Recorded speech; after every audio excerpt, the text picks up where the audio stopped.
मैं डॉक्टर विजय कुमार सिंह राठौर स्वागत करता हूं आप सभी का अपने इस यूट्यूब चैनल ज्योग्राफिकल सॉल्यूशंस पर।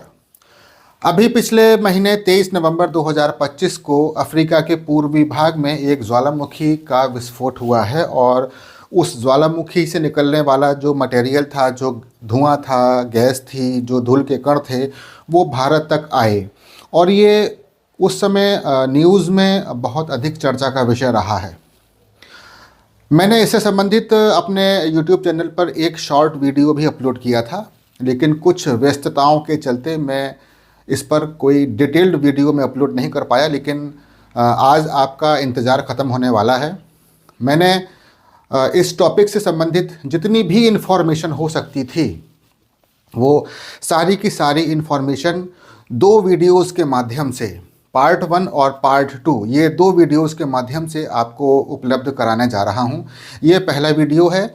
इस वीडियो में मैं इस टॉपिक से रिलेटेड जो भी बेसिक जानकारियाँ हैं, जो भी इंट्रोडक्टरी जो भी जानकारियाँ हैं, वो मैं सब आपको उपलब्ध कराऊँगा। और जो पार्ट 2 है उसमें इस ज्वालामुखी घटना से संबंधित उसके पीछे जो भी जियोलॉजी है वो आपको बताऊँगा।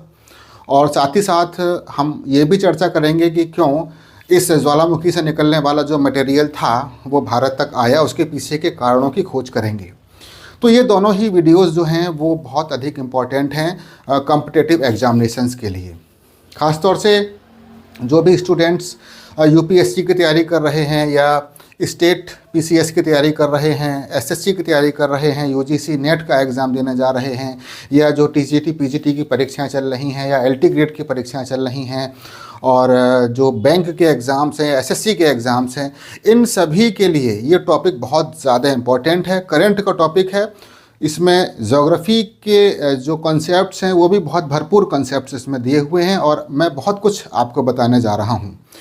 देखिए, एक चीज़ और मैं आपसे कहना चाहता हूँ कि अगर आप मेरा वीडियो देख रहे हैं तो आप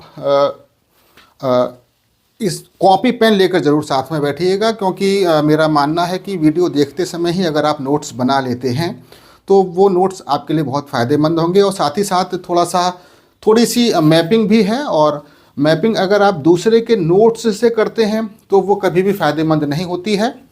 अगर आप मैपिंग खुद करते हैं, खुद कागज़ और पेन लेकर उस पर खुद ड्रॉ करते हैं और जो भी उसके फीचर्स होते हैं उनको अगर आप लिखते हैं तो वो दिमाग में लॉन्ग पीरियड तक वो चीज़ें याद बनी रहती हैं।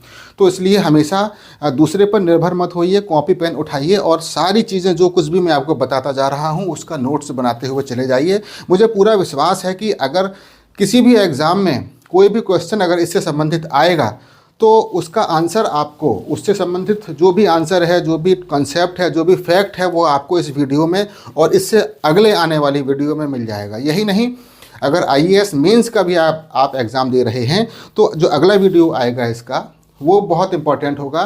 किस तरीके से आंसर राइटिंग में अगर कोई इससे संबंधित क्वेश्चन आता है तो इसके पीछे के कारणों को किस तरीके से आप लिखेंगे, तो वो कंसेप्ट मैं आपको उसमें समझा दूंगा। तो चाहे वो मेंस की परीक्षा हो, चाहे वो कोई प्री का एग्ज़ाम हो, कोई भी ऑब्जेक्टिव टाइप का कोई भी एग्ज़ाम हो, सभी के लिए ये टॉपिक बहुत ज़्यादा इम्पॉर्टेंट है। तो समय ज़ाया न किया जाए, हम टॉपिक को शुरू करते हैं। टॉपिक का नाम है हाईली गुब्बी वॉल्केनिक इरप्शन।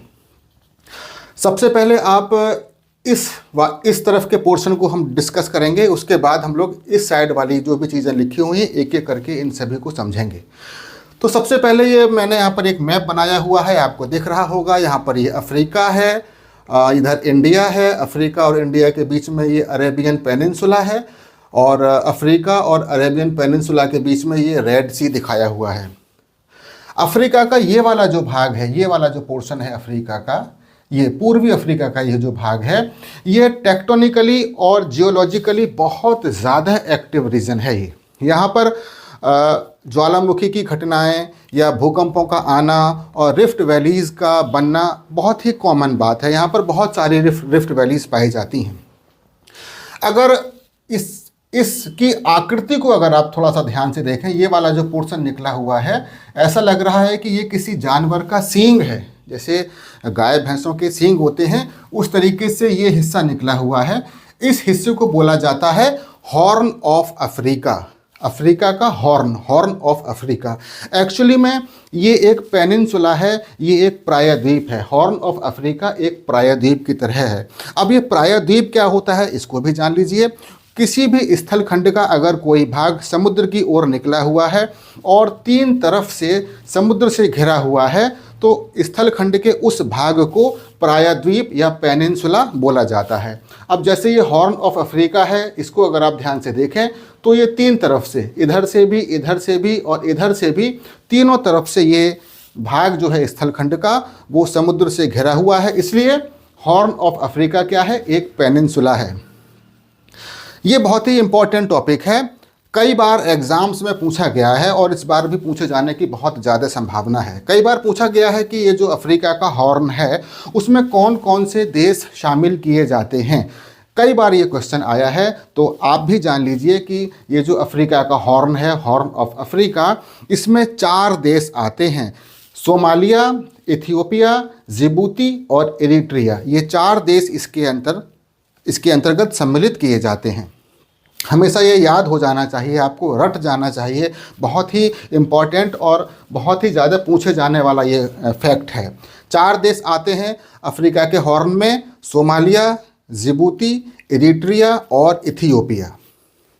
ये जो वोल्केनिक इरप्शन हुआ है ये इथियोपिया में हुआ है और इथियोपिया की राजधानी है आदिस अबाबा।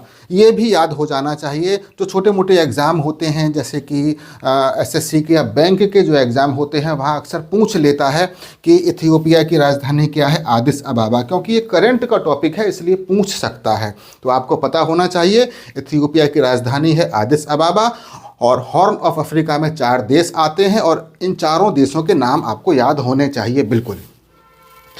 अब ये जो इथियोपिया है, इस इथियोपिया में 12 राज्य हैं। जैसे भारत में हम लोग राज्य बोलते हैं, वह इथियोपिया में बोला जाता है रीजन्स। तो इथियोपिया में 12 रीजन्स हैं, उनमें से एक रीजन है अफार क्षेत्र। ये जो अफार क्षेत्र है ये वहाँ का एक राज्य है। ये जो वोल्केनिक इरप्शन हुआ है ये अफार क्षेत्र या अफार रीजन में ही हुआ है। अब ये जो अफार क्षेत्र है वो इथियोपिया की राजधानी आदिस अबाबा से उत्तर पूर्वी दिशा में लगभग 800 किलोमीटर की दूरी पर इरिट्रिया और इथियोपिया की सीमा पर स्थित है। ये जो क्षेत्र है अफार रीजन, ये इरिट्रिया और इथियोपिया की सीमा पर स्थित है, इथियोपिया की राजधानी से 800 किलोमीटर उत्तर पूर्व दिशा में। तो ये जो अफार क्षेत्र है वहाँ पर ये हाईली गुब्बी नाम का ज्वालामुखी जो है इसमें इरप्शन हुआ पिछले 23 नवंबर 2025 की सुबह। अब हम जो है ये जो वोल्केनिक इरप्शन हुआ है उसमें क्या क्या फीचर्स हैं या क्या क्या उसकी प्रॉपर्टीज़ हैं, क्या क्या उसके कैरेक्टरिस्टिक्स हैं, अब हम लोग उस पर चर्चा करेंगे। एक एक करके ये हर चीज़ को हम लोग यहाँ पर समझेंगे।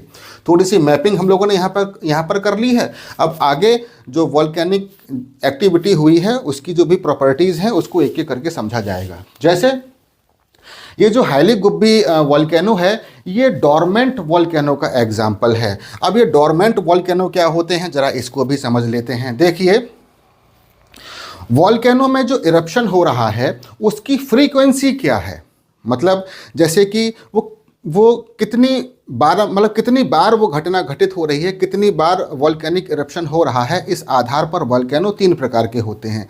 जैसे मान लीजिए कि अगर इस समय वोल्केनिक एक्टिविटी चल रही है तो वो वोल्केनो का टाइप अलग प्रकार का होगा, या अभी तक वोल्केनिक एक्टिविटी नहीं हुई, अचानक से वोल्केनिक एक्टिविटी हो गई या होने की संभावना है तो वो अलग प्रकार का वोल्केनो का टाइप हो जाएगा, या पहले कभी वोल्केनिक एक्टिविटी हो गई थी अब होना बंद हो गई है तो वो अलग प्रकार का वोल्केनिक इरप्शन का टाइप हो जाएगा या वोल्केनो का टाइप हो जाएगा। तो इस आधार पर, फ्रीक्वेंसी के आधार पर जो वोल्केनो होते हैं वो 3 प्रकार के होते हैं: एक्टिव वोल्केनो, एक्सटिंक्ट वोल्केनो और डोरमेंट वोल्केनो। अब ये डोरमेंट वोल्केनो क्या होता है ज़रा इसको भी जान लीजिए। देखिए, अगर कई सालों से या सैकड़ों सालों से किसी स्थान पर कोई भी ज्वालामुखी क्रिया घटित नहीं हुई है, लेकिन वहाँ पर ऐसी संभावना है कि आगे आने वाले समय में कभी भी वोल्केनिक एक्टिविटी कि घटित हो सकती है, कभी भी ज्वालामुखी उद्गार हो सकता है। तो इस प्रकार के जो वॉल्केनो होते हैं उनको डोरमेंट वॉल्केनो कहा जाता है। तो ये जो हाईली गुब्बी वॉल्केनो था ये डोरमेंट वॉल्केनो का उदाहरण था। क्यों, इसको भी ज़रा देख लीजिए। हमने अर्थ की जियोलॉजी को कई सारे पार्ट्स में डिवाइड किया है, जिसको कि हम लोग जियोलॉजिकल टाइम स्केल में पढ़ते हैं। हम जिस अवधि में रह रहे हैं या हम जिस समय पर एग्जिस्ट कर रहे हैं वो समय कहलाता है क्वाटरनरी पीरियड। और क्वाटरनरी पीरियड के अंतर्गत भी हम इस समय होलोसीन इपोक में रह रहे हैं। ये जो टाइम चल रहा है, जिस टाइम पर हम हैं, एग्जिस्ट कर रहे हैं, उसको होलोसीन इपोक बोला जाता है। ये जो होलोसीन समय अवधि है या ये जो होलोसीन इपोक है, इसकी शुरुआत आज से 12,000 साल पहले हुई थी, जब आइस एज ख़त्म हुआ। उसके बाद ये होलोसीन इपोक प्रारंभ हो गया। तो इसकी अवधि है 12,000 साल। अब हुआ क्या है कि पिछले 12,000 साल से ये जो वॉल्केनो है वहाँ पर कभी भी कोई वॉल्केनिक इरप्शन का सबूत मिला ही नहीं है, कभी भी कोई वॉल्केनिक एक्टिविटी यहाँ पर हुई ही नहीं है। पहली बार ऐसा हुआ है 23 नवंबर 2025 को कि इस वॉल्केनो में अचानक बहुत तीव्रता के साथ विस्फोट हुआ, और या ये कहें कि वॉल्केनिक इरप्शन हो गया पहली बार 12,000 सालों में। इसलिए इस वॉल्केनो को डोरमेंट वॉल्केनो की कैटेगरी के अंतर्गत रखा जाता है। दूसरा, इस वॉल्केनो का दूसरी प्रॉपर्टी है कि ये वॉल्केनो जो है शील्ड वॉल्केनो के प्रकार का है। अब ये शील्ड वॉल्केनो क्या होते हैं इसको भी ज़रा समझ लेते हैं। देखिए, जो नॉर्मल वॉल्केनो होते हैं, जैसे पहले आप इस डायग्राम पर ध्यान दीजिएगा। ये वाला जो डायग्राम है, ये जैसे स्ट्रेटो वॉल्केनो है या वॉल्केनो के जो अदर टाइप्स होते हैं, उसमें क्या होता है कि जो लावा निकलता है वो बड़ा गाढ़ा होता है, बहुत ही विस्कस लावा निकलता है। तो जब भी लावा निकलेगा बाहर तो लावा जल्दी ठंडा हो जाता है और वहीं चिपक कर बैठ जाता है उसी जगह पर। लावा दूर तक फैलता नहीं है, उसी जगह पर चिपक के बैठ जाएगा। फिर से कोई वॉल्केनिक इरप्शन होगा, फिर से लावा निकलेगा और उसी लावा के ऊपर वो फिर से चिपक के बैठ जाएगा। तो ये प्रक्रिया बार बार घटित होगी तो पूरे के पूरे लावा का एक पहाड़ जैसा बन जाएगा। तो इस प्रकार का स्ट्रक्चर बनता है नॉर्मल जो वॉल्केनो होते हैं या जो स्ट्रेटो वॉल्केनो होते हैं उसमें। तो इनकी हाइट बहुत अधिक होती है, आपको यहाँ पर दिख रहा होगा। और इनकी जो साइड्स हैं उनका जो स्लोप होता है वो भी काफ़ी ज़्यादा होता है, और इनकी जो चौड़ाई होती है वो ज़्यादा नहीं होती है। मतलब अब वॉल्केनो के हिसाब से तो बहुत ज़्यादा होगी, लेकिन शील्ड वॉल्केनो की तुलना में इनकी चौड़ाई थोड़ा सा कम होती है, क्योंकि लावा वहीं का वहीं इकट्ठा होता रहता है, वहीं का वहीं जमता रहता है। अब ये जो शील्ड वॉल्केनो है इसमें क्या होता है, ज़रा इसको भी समझ लीजिए। अब ये जो शील्ड वॉल्केनो है इसमें से जो लावा निकलता है वो बहुत पतला होता है, मतलब लेस विस्कस होता है, पतला लावा होता है पानी की तरह। उसका कारण क्या होता है कि शील्ड वॉल्केनो से जो लावा निकलता है वो बेसाल्ट प्रकार का लावा होता है। मैंने यहाँ पर लिखा हुआ भी है, लेस विस्कस होता है लावा और बेसाल्ट प्रकार का लावा होता है। तो जब भी लावा निकलेगा तो वो बहुत दूर तक फैल जाता है, मतलब पतला लावा होता है तो बहुत दूर तक फैलेगा। फिर कभी दोबारा एक्सप्लोजन होगा या ज्वालामुखी में विस्फोट होगा, फिर से लावा निकलेगा तो फिर वो लावा बहुत दूर तक बहुत बड़े एरिया में फैल जाता है चारों ओर। तो एक प्रकार से ये शील्ड की शेप को धारण कर लेता है। अब ये शील्ड क्या होती है, आपने देखा होगा कि जो पुराने समय में आपने कभी मूवीज़ में देखा होगा कि जो लोग योद्धा होते थे उनके सीधे हाथ में एक तलवार हुआ करती थी और उल्टे हाथ में एक शील्ड होती थी, जो कि सामने वाले हमलावर के हमले से बचाने का कार्य करती थी। तो उसी शील्ड की आकृति का ये जो वॉल्केनो उसी शील्ड की आकृति का होता है। अब इसकी जो साइड्स होती हैं, अब इसकी और इसकी जो साइड्स हैं उसमें कंपैरिजन करेंगे तो जो शील्ड वॉल्केनो है उसकी जो साइड होती है उसका जो स्लोप होता है वो बहुत जेंटल होता है, मतलब जो ढाल होता है वो बहुत न्यून ढाल होता है, बहुत कम ढाल होता है, बिल्कुल शील्ड की तरह बहुत दूर तक फैला होता है। साथ ही इसका अगर आप क्षेत्रीय विस्तार देखें तो ये बहुत ब्रॉड होता है, बहुत दूर तक फैला हुआ होता है। तो इस तरीके से ये जो शील्ड वॉल्केनो होते हैं ये लो प्रोफाइल वॉल्केनो होते हैं, इनकी हाइट कम होती है। अब दुनिया में बहुत सारे शील्ड वॉल्केनो पाए जाते हैं, जैसे कि जो हवाई द्वीप है वहाँ पर एक मोना लोआ शील्ड वॉल्केनो पाया जाता है। वो भी मोना लोआ जो है शील्ड वॉल्केनो का एग्जाम्पल है।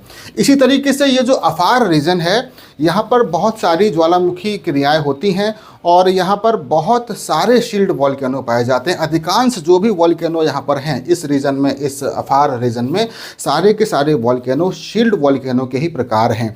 उसी तरीके से अफार रीजन में एक वॉल्केनो है और वो एक्टिव वॉल्केनो है और शील्ड वॉल्केनो का भी एग्जाम्पल है और उसका नाम है Erta Ale, ERTA, Erta ALE, Erta Ale. तो एर्टा एली वॉल्केनो जो एक्टिव और शील्ड वॉल्केनो का एग्जाम्पल है वो भी इसी अफार रीजन में स्थित है और ये जो हाईली गुब्बी ज्वालामुखी है इसी एर्टा एली ज्वालामुखी से 15 किलोमीटर की दूरी पर स्थित है। अब अगली प्रॉपर्टी देखते हैं। अगली प्रॉपर्टी है कि ये जो ज्वालामुखी है उसमें जो एक्सप्लोजन हुआ है वो उस एक्सप्लोजन के आधार पर इस ज्वालामुखी को किस कैटेगरी के अंतर्गत रखा जाएगा।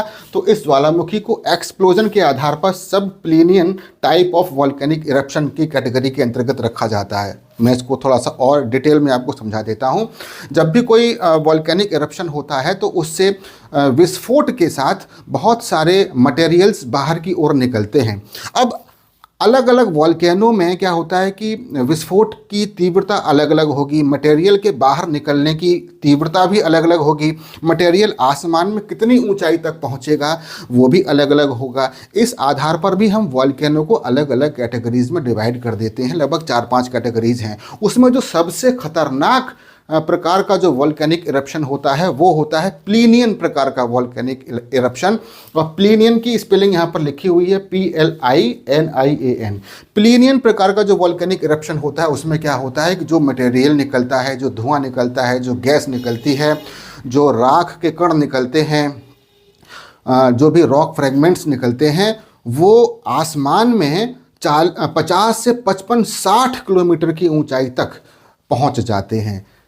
तो प्लीनियन ज्वालामुखी जो होता है वो सबसे खतरनाक प्रकार का होता है। लेकिन अब हाईली गुब्बी के केस में क्या हुआ था कि इससे जो वॉल्केनिक इरप्शन हुआ, इससे जो मटेरियल निकला, जो भी गैसेस निकली, sulphur dioxide gas, carbon dioxide gas, जो भी राख के कण और भी जो रॉक फ्रेगमेंट्स निकले, उनकी हाइट ट्रोपोस्फीयर की सीमा तक पहुंची। मतलब वो जो है 14 किलोमीटर की ऊंचाई तक पहुंची है। तो इस आधार पर अगर ये 50 किलोमीटर तक इसकी राख पहुंच जाती तो इसको हम कहते हैं प्लीनियन प्रकार का। लेकिन इसकी जो राख पहुंची है वो सिर्फ 14 किलोमीटर की ऊंचाई या 15 किलोमीटर की ऊंचाई तक पहुंची है, इसलिए इसको सब Plinian type of volcanic eruption के अंतर्गत रखा जाता है। तो इस तरीके से यहाँ पर कुछ इम्पॉर्टेंट कैरेक्टरिस्टिक्स थी हाईली गुब्बी वॉल्केनिक इरप्शन की, वो मैंने यहाँ पर आपको बताने का प्रयास किया है। कुछ इम्पॉर्टेंट मैपिंग का भी चीज़ें मैंने आपको बताई हैं और अगली वीडियो में मैं आपको बताऊंगा कि क्यों ये इस एरिया की ये जो एरिया है अफ्रीका का, एक्चुअली ये टेक्टोनिकली और जियोलॉजिकली बहुत ज़्यादा एक्टिव एरिया है। तो क्यों है, इसके पीछे का कारण क्या है, क्यों यहाँ पर वॉल्केनिक इरप्शंस होते हैं, क्यों यहाँ पर भूकंप आते हैं और क्यों यहाँ पर रिफ्ट डेवलप होती हैं, उसके पीछे के मैकेनिज़्म क्या है वो मैं आपको बताऊंगा। और साथ ही साथ ये भी बताऊंगा कि यहाँ से इस जगह पर है, इस जगह पर हाईली गुब्बी ज्वालामुखी का विस्फोट हुआ है, तो यहाँ से उठी हुई जो राख और गैस थी वो भारत तक क्यों पहुँची, उसके कारणों की भी खोज करेंगे। आपको मेरा वीडियो कैसा लगा है कमेंट बॉक्स में ज़रूर बताइएगा। धन्यवाद।